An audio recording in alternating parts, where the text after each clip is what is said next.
we are all busy. Like, we are all doing so many things in our lives, but a lot of us have times where we could have an earbud in our ear or have the radio on in the car, and we can listen to stories. We can listen to research recaps that are coming out from JMMT. We can listen to inspiring conversations. So I think that's the easiest way for people to be able to readily engage in their daily life without having to really set aside a lot of time to figure out how to engage.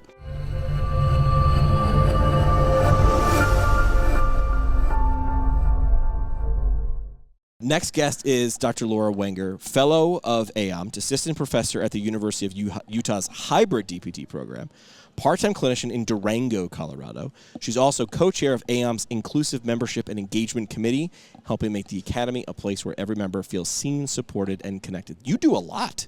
I'm tired. And your last interview of the day today here at the AAOMPT conference. I know, and I saved all my energy to chat with you today. You're the climax of the show. I guess so. You're the big deal. I'm excited. All right, so you wear a lot of hats. We just mentioned faculty, clinician, AAOMPT leader, high energy person. Yeah. What keeps you motivated to stay this involved? Oh, man, it's the people. Yeah. You know, it seriously is. I've been thinking about that since I got here yesterday, that like every person that I see that I've met over the years, and even people that I'm meeting for the first time, like every single conversation I have here, I just leave excited. You're one of those people. Yeah. I'm one of those people. Yeah. Not everybody's those people. It's true. So you have to recognize when those people aren't those people, and they'll come in for a hot minute or 10, and then they've got to zip out. It's not that they want to be involved. It's That's like, okay. hey, man, I don't have this. Yeah. But I remember going to conferences with classmates in PT school, and at the end of the day, if I had a tail, it would be wagging, but I had some classmates who'd be like, we need to take it down. Or they'd leave. Or for like 2 I'm going to hours. go disappear and take a nap. And that's okay. And that's whatever you got to do to recharge. But you have to recognize that. And I didn't. Absolutely. I was like, what's the matter with this place? You don't like it. And they're like, I'm different than you. And I'm like, oh, got it. Okay. That's good. It's good to know. Yeah. Yeah. Yeah. The Inclusive Membership and Engagement Committee, tackling some big questions, Yeah. right? What are the biggest things you've learned about who AAOMPT members are and what they want, and also maybe why are they here? And then I'll throw another question on top of that. Why aren't some people here that we could get them here? Like, what don't we have, or what haven't we done to bring in some more people? Yeah, that's the ever evolving question that we're trying to figure out. So who are we? We are all over the place. We're representing all over the country and even internationally, which is really great. We've got some folks coming in even, to this conference from Talked to Roger Carey from across the pond. Yeah, and we've got some members coming. I just met a fellow from China who flew in just for the conference today. Wow. And somebody from Egypt. So it's really cool that we get to bring in such an awesome, diverse group of folks coming to the spot and collecting our minds together and our brains together to work. So we represent, physical therapists who obviously they're passionate about manual therapy, passionate about helping their patients get better, passionate about teaching their students about manual therapy to help those patients. Wide variety of members, from student members who are active within their own programs, who are interested in manual therapy as a specialty maybe down the road, all the way up to the founding fellows, right? Mm-hmm. And everything in between. Members who are in their early career, we've got lots of people going through fellowship or have graduated fellowship. And so our big job as the IMEC is what we call it, just to shorten up the Inclusive Membership and Engagement Committee. I like it. IMEC. We're just trying to figure out how to meet the needs of all these different folks so that they all feel like they're getting what they need out of their membership. So how do you do that? Like, this might be an unfair question because that's not, it's simple but not easy. But no. So how are you doing it? Maybe a better question. So right now, I think there's 2 things that we look at in our committee. We look at assessing to try to figure out what are people finding valuable, what do they love about their membership, that they use their membership regularly in their daily lives, in their professional and personal lives, okay? The other side is figuring out what do they want more of. Where's the hole? Right. Like, what can we do better as an organization? What can we give them so that instead of just having the benefits of coming to conference, which obviously are great, but what can we do to sustain that benefit throughout the year? What do you do the other 363 days a year? Yeah, so we consider how do we make sure that members are connected with our podcast? How do we make sure that they're connected with the webinars that our different SIGs put out on a regular basis, with all of the educational content that they have access to through the different networks that are involved in AAOMPT. So that's really the big task of our committee, is figuring out where are we at, with our members, and then how to better engage them and make sure that they have activities and things they can do to keep it going. Well, at least there's people like you looking, because if step one, if there was no task force, if there's no IMEC to look, you're definitely not going to find or bring things to the table. So kudos for you. Thanks. Yeah. Yeah. So, and who else is on that? Make sure you give credit. Yeah, so my co-chair is Loretta Brazel, and she's outgoing right now, but we're going to be bringing on a new co-chair to be determined still at this point. And then we've got 14 AMP members on the committee, a mix of members and fellows that have just been passionate about helping us answer these questions and plan fun things for our members to be involved in throughout the year. Looking forward to the future. AMP's known for being a very tight-knit community. I've noticed that the first time I ever came to a meeting 3 years ago. It was very obvious that there were definitely some people who've had some experiences together over a long amount of time. How do you make sure that same sense of belonging extends to students, early professionals, people who are coming into this right now, or maybe underrepresented members?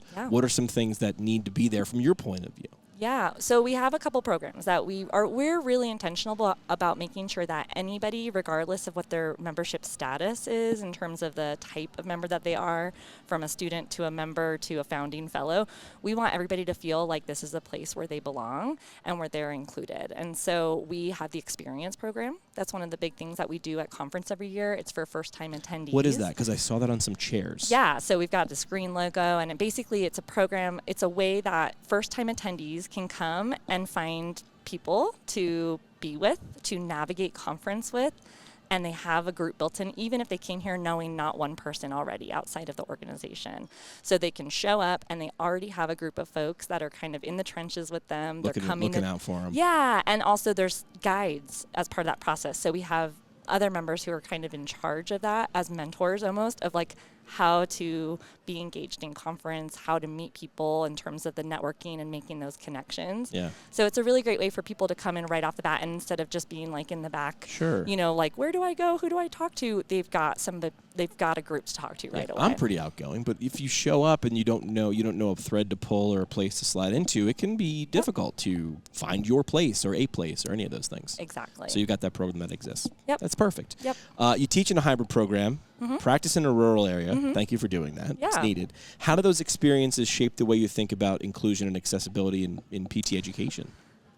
Yeah, that's a great question. Especially with the goal of the hybrid pathway that I'm teaching in, that's the biggest thing, is trying to increase access so that, not only people who need to get up and move to a residential site and upend their lives to go to PT school, we want to make it more accessible to everybody where they're at. And also different types of learners, because that's a big thing that I do, is look at educational research. And all of us learn differently. Some of us learn great as a seat, listening in a lecture, and some of us don't, right? And some of us need to do it on our own time. Some of us don't. Yeah. So I think what it is it's about individualizing, when people have certain needs and preferences and really some barriers, right? Where they can't move or they can't change locations, and this goes for patients as well. That we're there where they need them, so we're meeting them where they're at instead of making them come to us. And technology's got to be a big part of making that a lot easier than it was even just 5 or 10 years ago. Absolutely. When you think about engagement beyond the conference, what's one thing you wish every AMP member knew that they could take advantage of? I've heard often, and I'll defend APTA even though I don't work for APTA. A lot of times people will complain, APTA should do this, and then someone will be like, we've actually been doing that for 10 years.